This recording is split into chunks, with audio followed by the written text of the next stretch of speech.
In this series, we have under 100 hours to buy, build, and take our van cross-country. But first, building it from upcycled materials, making it our best build layout ever, with a budget of only $6,000. Of all the videos we saw on YouTube, it's not easy at all. No, it's not. This is a pain. This is the most difficult thing I've ever done. But it's worth it. Yeah, I hope so. So the first stage is we just cleaned out the whole van. It was dirty. It was crazy dirty. So This was gray, light gray. we just cleaned it out. The second stage now we're doing is the insulation. So we're gonna insulate the van. We've decided to go with the earth wool insulation because of its thermal properties. So it's got an R4 rating. Which means insulates a lot. Which means it insulates a lot, yeah. So the R4 is considered one of the best for the best price because we can insulate the whole van for just $80. That's perfect. But also, my dad works in constructions and he told us that there are a lot of little particles once you open it apart. So we wear a mask, long sleeves, long pants. We try to be super protected. We're so amateur. We decided to go with glass wool insulation, so we don't want to breathe in the glass and the wool particles. So, I'm ready. You ready? Yeah. All right, let's insulate the floor. After testing the van's earth wool in winter, we created the van to be 10 degrees warmer than the outside temperature.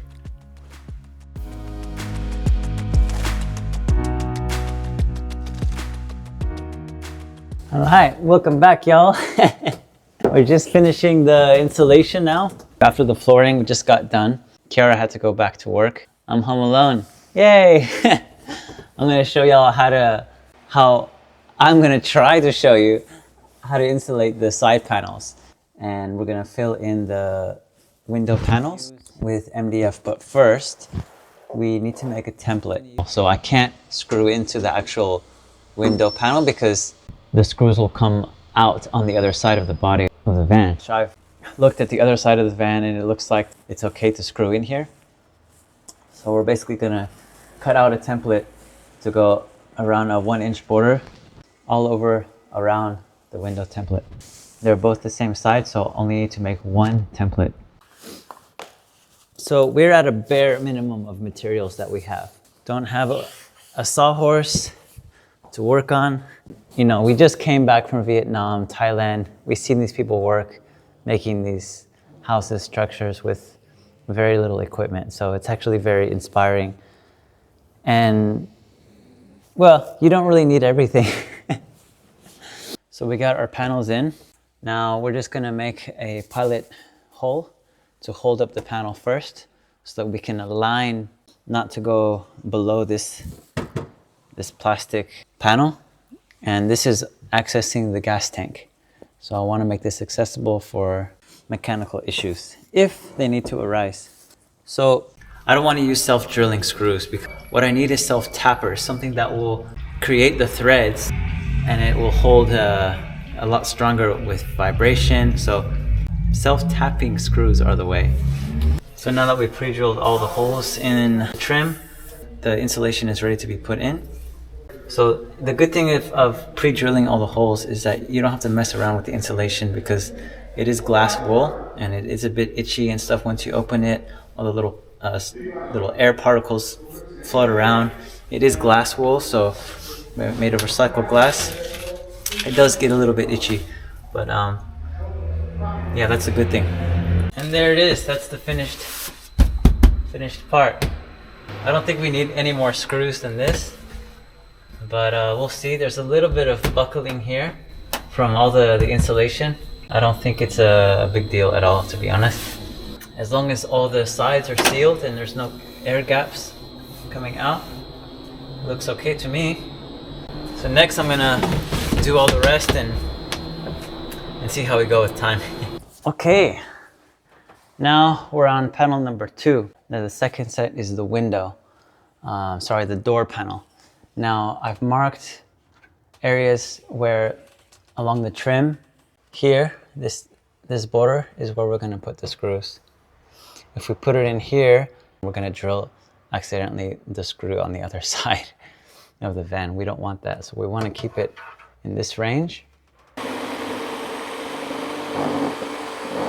Okay, let's try. Whoa. She fits perfect. Look at that. It's just above the plastic panel. So you want to leave this accessible in case you need to fix a mechanism.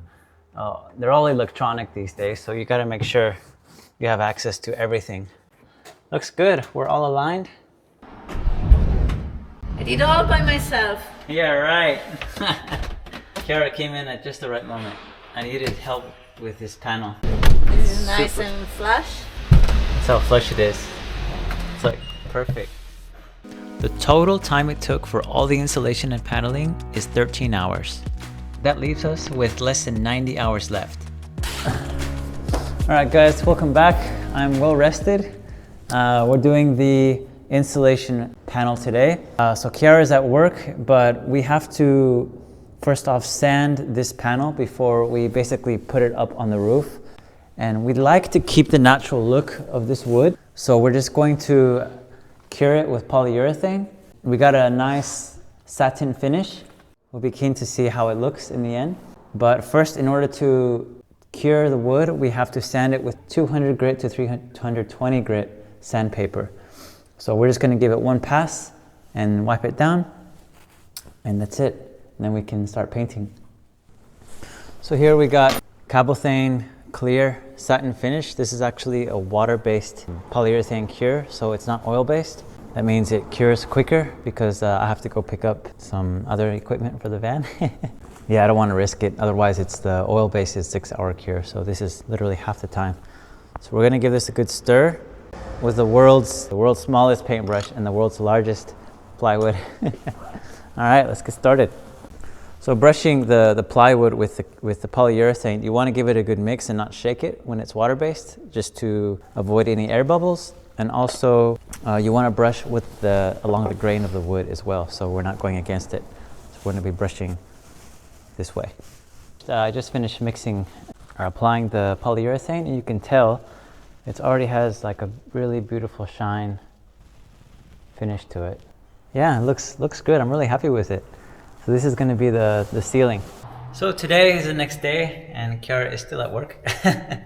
We're doing the roof. There's crossbars, not equidistant to each other. They're all different and they all have different threaded bolt holes. So I basically had to take every measurement, write it down so I can mark it on the plywood. The next thing is to put the insulation down. I think I'm going to put the insulation down before. We're going to leave a gap between each insulation so that the crossbars can go in between each insulation. And we'll take it from there, one step at a time. Okay, that's the rest of it. It's all measured accordingly. And the good thing is it sticks, so I'm working by myself and I'm going to try and get it in the van.